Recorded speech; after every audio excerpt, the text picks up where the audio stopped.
something floated on the surface. Not wreckage, not a mine. It had a dark head and what appeared to be a dorsal fin. HMS Hillary, armed British cruiser, 252 men, North Atlantic Patrol, 1917, 70 miles southeast of Iceland. The captain ordered the ship to close within 30 yards. Then he ordered the guns to fire. The logs recording that morning sank with the ship 3 days later. The creature was never identified. What exactly vanished with those logs, and who decided no one should know?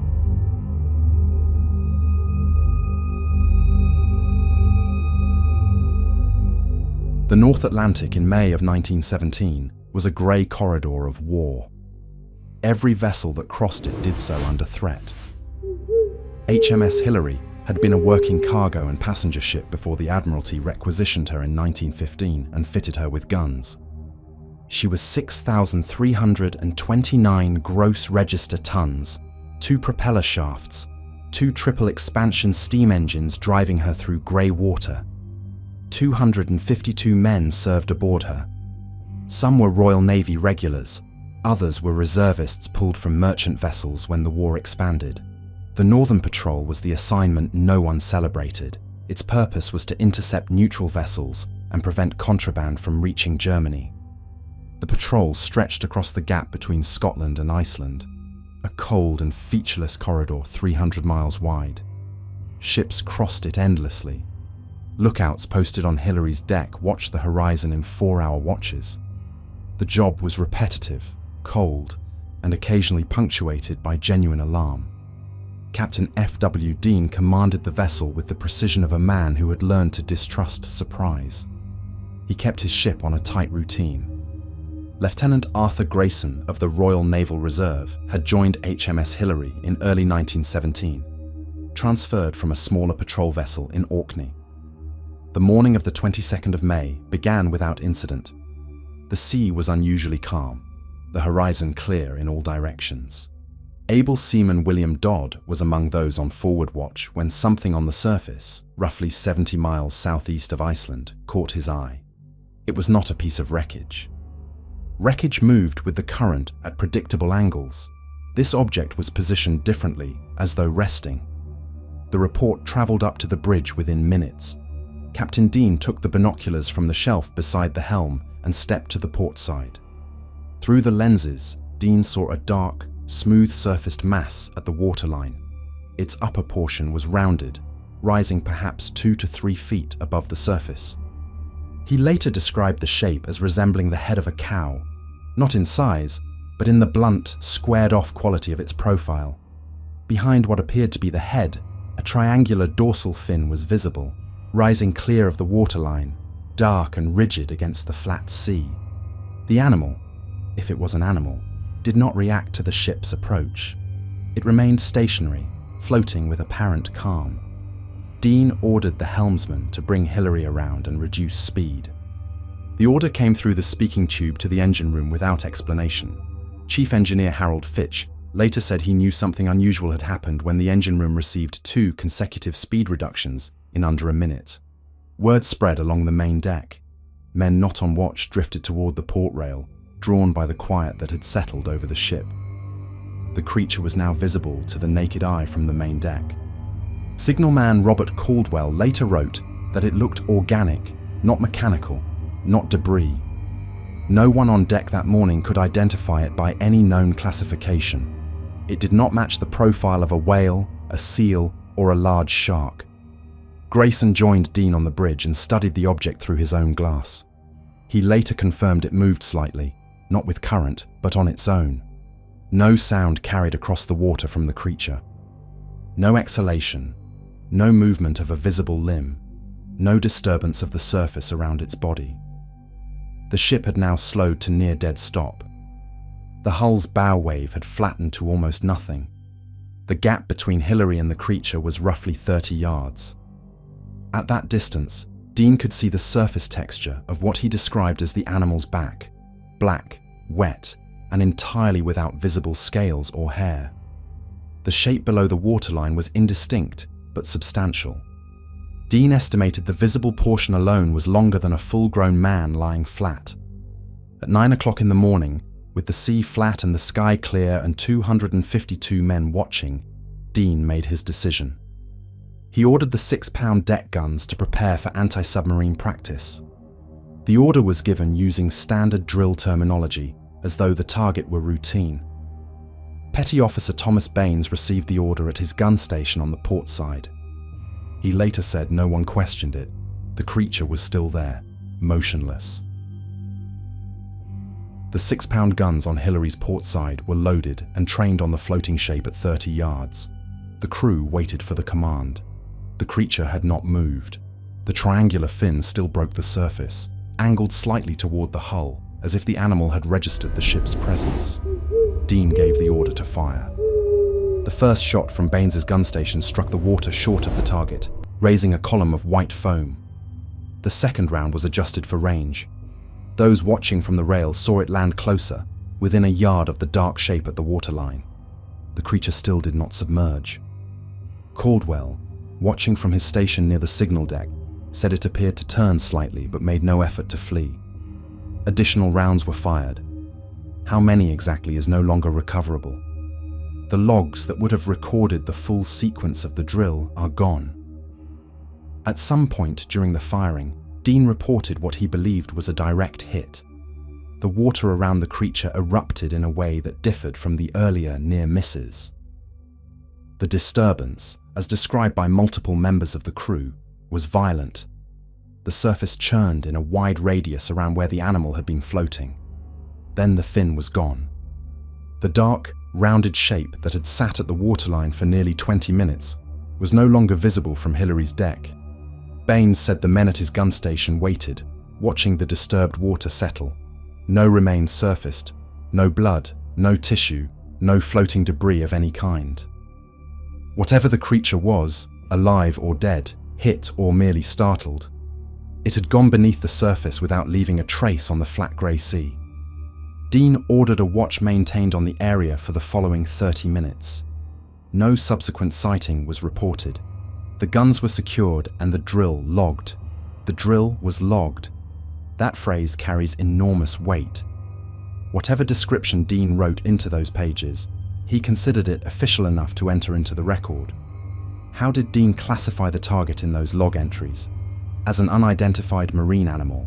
As a possible submarine periscope? Those pages no longer exist. The crew returned to their stations.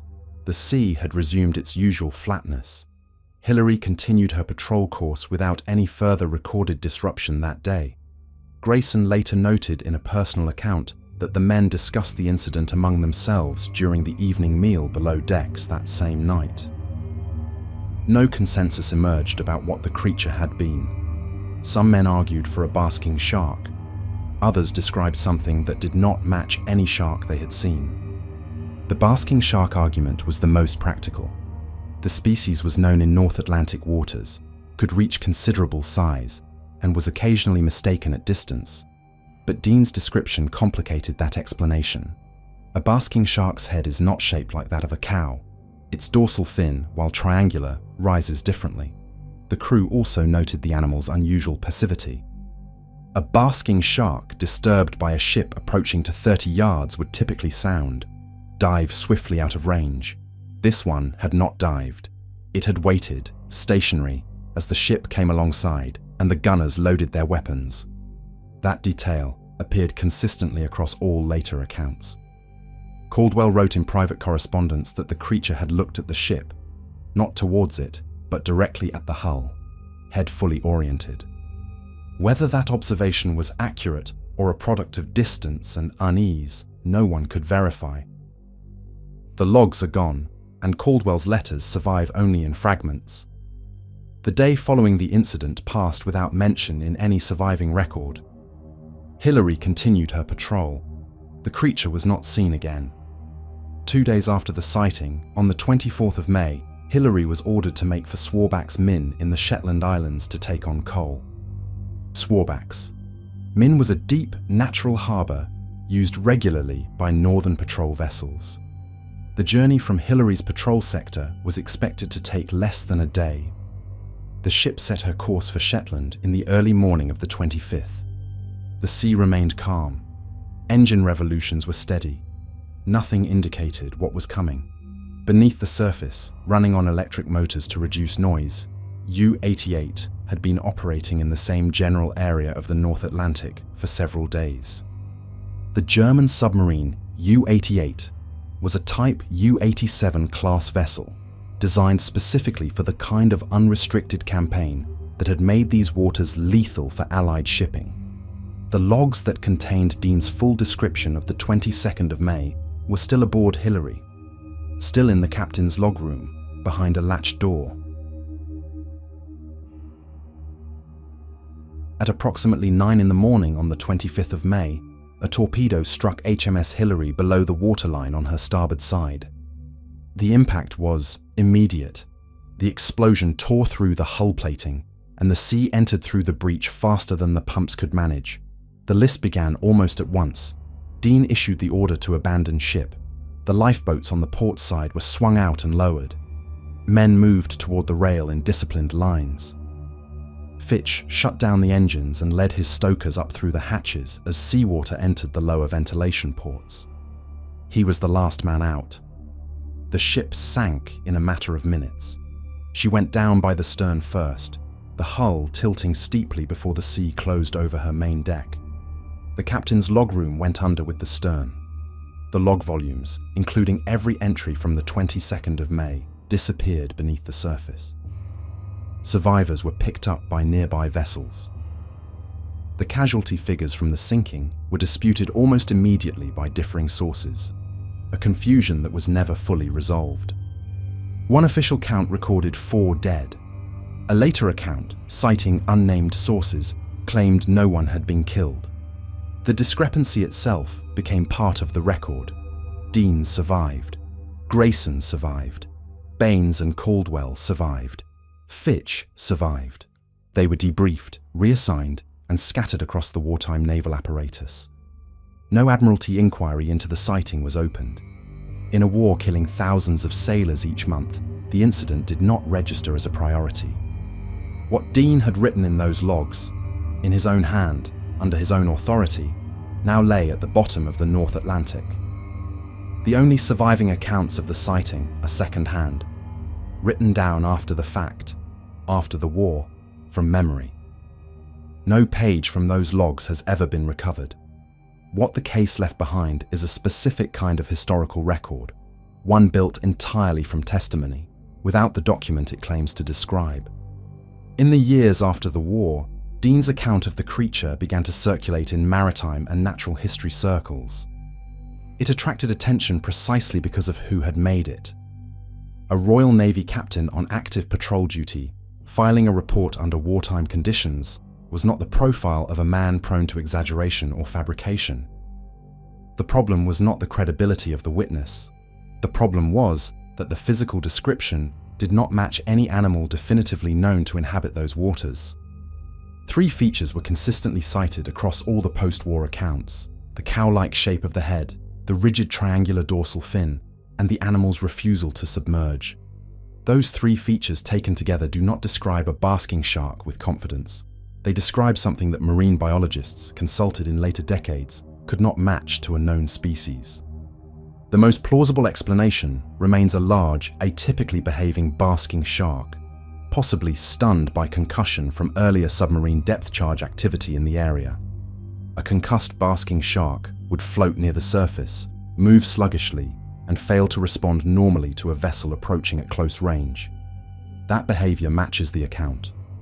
The cow-like head shape could correspond to a basking shark's rostrum viewed from a particular angle, foreshortened by distance and the low, flat light of a May morning. The fin profile is harder to reconcile. A basking shark's dorsal fin is large and triangular, but its base is typically broader and its angle of rise less vertical. The case does not require a monster to be disturbing. The disturbing part is the precision of the testimony combined with the total absence of any verifiable document. A Royal Navy captain ordered his crew to fire on something he could not name, in open water in wartime. The proof of it went to the bottom. The accounts of Grayson, Caldwell, Baines and others were collected over years, some formally, some through private letters. None of them contradicted each other on the core details. The Northern Patrol itself was wound down in 1919. The officers and crew of HMS Hillary were folded back into the peacetime Navy or returned to civilian life. No formal naval inquiry ever addressed the sighting. No official report survives, not because it was suppressed, but because the ship that held it was destroyed first. That is the precise weight of this case. Not a conspiracy, not a cover-up, a torpedo, a sinking ship, and a log room going under with the stern. The case entered the permanent record of unexplained maritime sightings, not through institutional channels, but through the memories of survivors, written down long after the war ended. The logs were the only record, and in the captain's logroom, behind a latched door, they were still waiting to be read. 3 years after the armistice, a natural history researcher in London received a letter from a retired naval officer describing what he had seen from Hillary's bridge. The researcher had spent a decade cataloguing sea creature reports from the North Atlantic. He was skeptical by profession. He read Dean's letter twice before writing back. His first task was straightforward: compare Dean's description against every known species that could plausibly inhabit that sector of the North Atlantic in May of 1917. The largest animal known to surface passively in those waters was the basking shark, Cetorhinus maximus. Specimens had been recorded at lengths exceeding 12 meters in the North Atlantic. A basking shark at the surface presents a characteristic silhouette: dorsal fin, tail tip, and snout separated by open water in a loose triangular arrangement. From the deck of a moving vessel, that silhouette could be misread as a single elongated animal with a discrete head-like projection at one end. The basking shark's snout is conical and blunt. In flat morning light, at low angles, it could present a rounded profile, consistent with what Dean described as cow-like. The researcher noted one difficulty. Dean had described the head and fin as components of a single visible body, not as separate projections with open water between them. That distinction mattered. A single continuous form, head, body, fin, was not what the basking shark's separated silhouette would produce at the surface. The North Atlantic in 1917 was not a pristine research environment. It was an active war zone, seeded with mines, depth charges, and exploded ordnance along regular shipping lanes. Underwater detonations produced pressure waves that radiated through the water column at considerable distance. Marine animals feeding near the surface were regularly affected. A basking shark exposed to underwater concussion would experience disorientation, impaired muscle control, and reduced capacity to dive. It would float near the surface, unable to sound. That condition would explain the animal's stationary position, its failure to react to the ship's approach, and its continued presence at the surface despite the firing of weapons. The researcher also considered the oarfish, Regalicus glesner, a deep water species occasionally found at the surface, with a distinctive crest that could be read as a fin.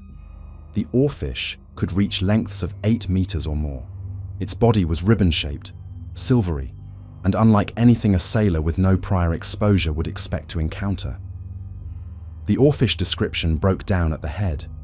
Its profile is narrow and elongated, not blunt and rounded, nothing like the shape Dean had described.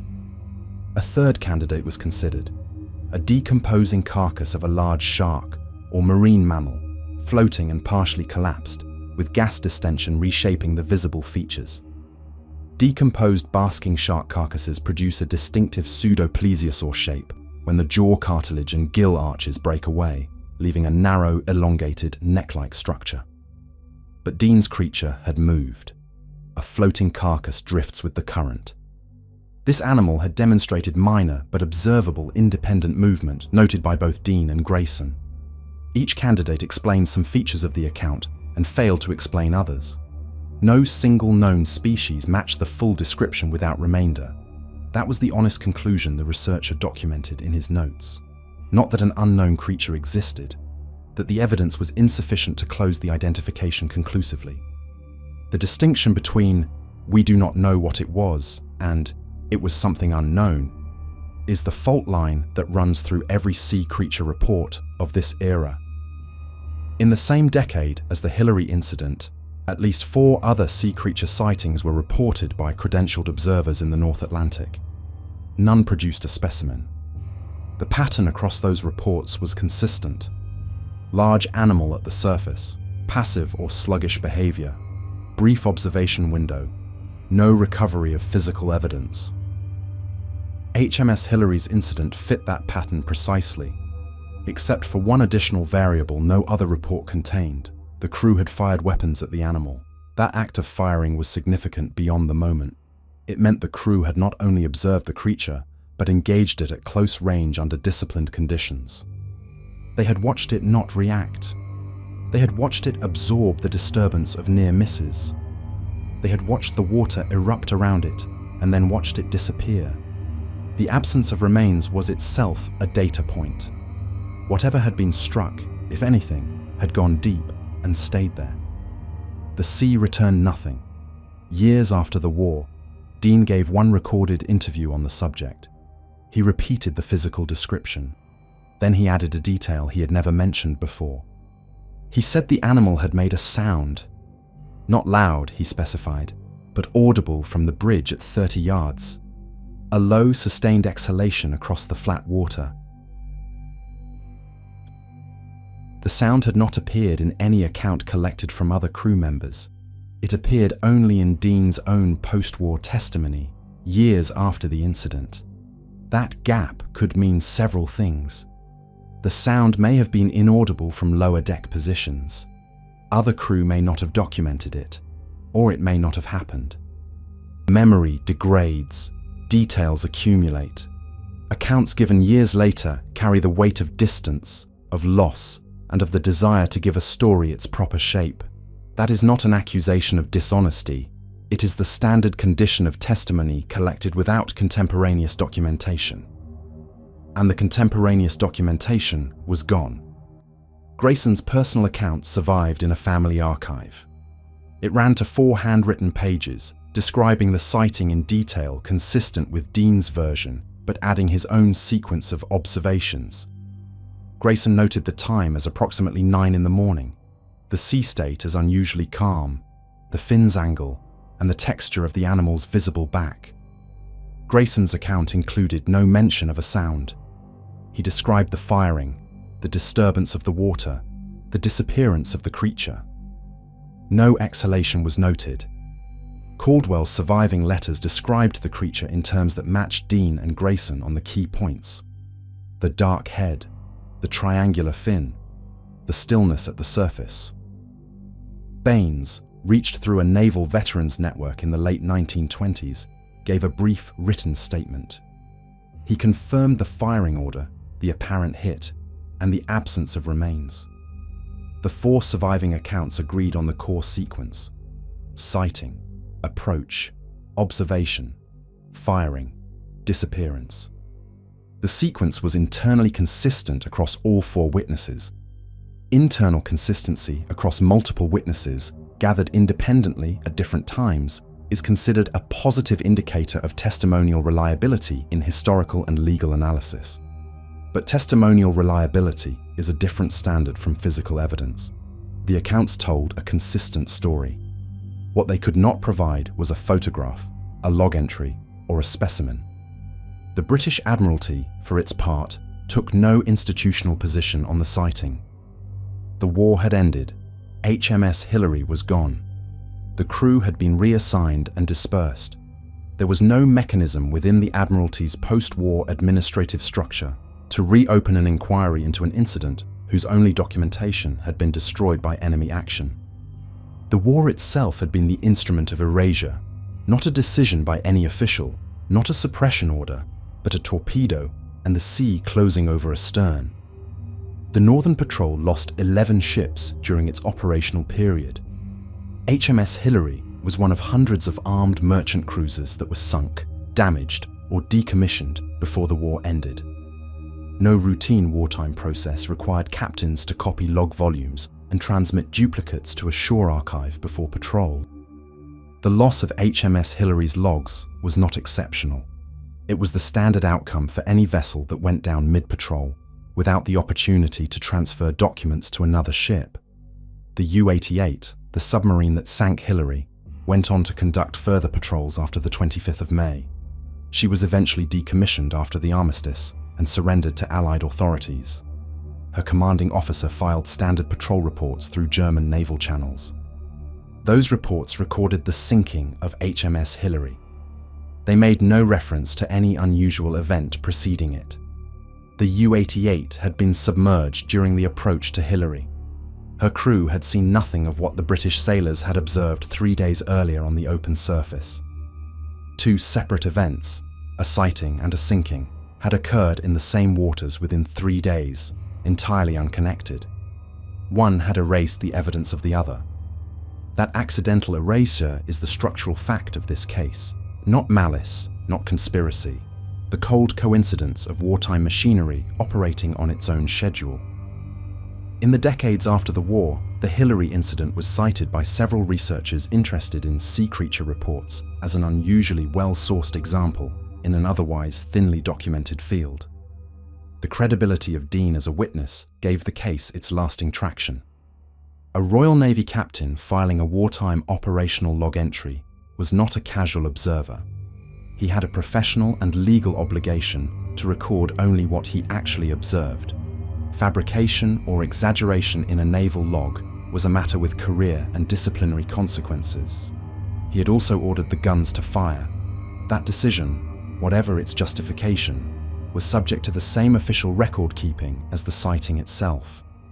Both entries were in that log. The log room had been aft near the stern. It was below the main deck, behind a latched door that required a key held by Dean or his duty officer. When the torpedo struck the starboard side and the ship began its rapid list, the log room was among the first compartments to flood. There was no time for retrieval. The last confirmed moment those logs existed, sealed inside a compartment aft, as the stern of HMS Hillary tilted below the surface and did not come back up. On the morning of the 22nd of May, 1917, HMS Hillary was on patrol 70 miles southeast of Iceland when her crew observed an unidentified animal at the surface. The animal was observed for an extended period at close range, described consistently by multiple crew members as having a dark, blunt head and a rigid triangular dorsal fin. Captain Dean ordered the 6-pound guns to fire on it. The creature disappeared beneath the surface. 3 days later, HMS Hillary was sunk by U-88 and the logs were lost. The version most consistent with the physical evidence and the testimony is a large basking shark in an abnormal surface condition, likely the result of prior underwater blast concussion. Depth charges and mine detonations had been frequent in those waters throughout the spring of 1917. Large animals feeding near the surface would have been exposed to pressure events. A basking shark suffering acute acoustic or pressure trauma would exhibit exactly the behavior Dean described: stationary at the surface, unresponsive to approach, unable to sound on command. The cow-like head, at 30 yards across flat morning water, is consistent with a foreshortened view of a large basking shark's rostrum, its profile compressed by angle and distance. The fin profile remains the weakest part of this explanation. A concussed basking shark's dorsal fin would likely lie partly collapsed, not standing rigid and vertical as described. The absence of physical remains after firing is consistent with a live animal that dove following the shock of near-miss concussion, or a mortally struck animal that sank immediately. The hypothesis that best fits the evidence is a large basking shark, disoriented by blast activity, surfaced and immobile until disturbed by gunfire, then dived or sank. The logs would have named the target. In Dean's own classification, whatever words he chose, that entry is now 300 feet below the North Atlantic. No officer was censured for the firing. Without the log, the Admiralty had no basis to investigate the decision to use live ammunition on an unidentified surface target. Dean was never formally asked to account for the incident in any post-war proceeding. The event existed only in his voluntary testimony and in the fragmentary accounts of his crew. The case produced no change in Admiralty procedures for reporting unusual marine encounters. It was not classified. It was not suppressed. It was simply never officially acknowledged. The surviving testimony entered the semi-formal record of British maritime anomalies, cited periodically in natural history journals and sea creature compendiums through the mid-20th century. Each citation relied on the same chain: Dean's account, Grayson's 4 pages, Caldwell's letters, Baines's statement, the same 4 witnesses, rotating through different publications without new material. No new witness came forward. No crew member who had not already testified produced a document. The record remained fixed at 4 voices and no paper from the logs. HMS Hillary's wreck was never located or formally surveyed. The log room, if intact, would still lie somewhere on the North Atlantic floor, southeast of Iceland. At the depth and salinity levels typical for that sector, organic material, including paper and leather bindings, would have degraded entirely within years of the sinking. There is nothing to recover. The logs that held Dean's description of the creature on the 22nd of May do not exist in any recoverable form. They are dissolved. What remains is the testimony, precise, consistent, credible, and permanently untethered from its primary source. It cannot be verified. It cannot be disproved. It is simply there. That condition describes a large portion of maritime history, accounts preserved by memory and letter when documents were lost to the sea. The North Atlantic claimed hundreds of ships and their records during the First World War. HMS Hillary was one vessel among many. Her logs, one set among hundreds lost. What made Hillary's logs different was the specific entry they contained: a Royal Navy captain's formal description of an unidentified animal that had been fired upon in open water. That entry was the only official naval document recording an encounter of this kind during active wartime patrol. It was one page among hundreds, and it is gone. The creature Dean described, whatever it was, did not return to the surface after Hillary's guns fell silent. No subsequent patrol in that sector reported a similar sighting. If it was a basking shark, it either recovered and returned to deeper water, or it did not survive. Either way, the sea gave nothing back. The promise of this case is exactly what it delivered. A British warship opened fire on an unknown creature in the North Atlantic in 1917. That happened. The proof, every word Dean wrote under oath of his commission, every measurement, every detail of the encounter, is dissolved 300 feet below where it happened. If the log is the official record, what remains when the sea claims it?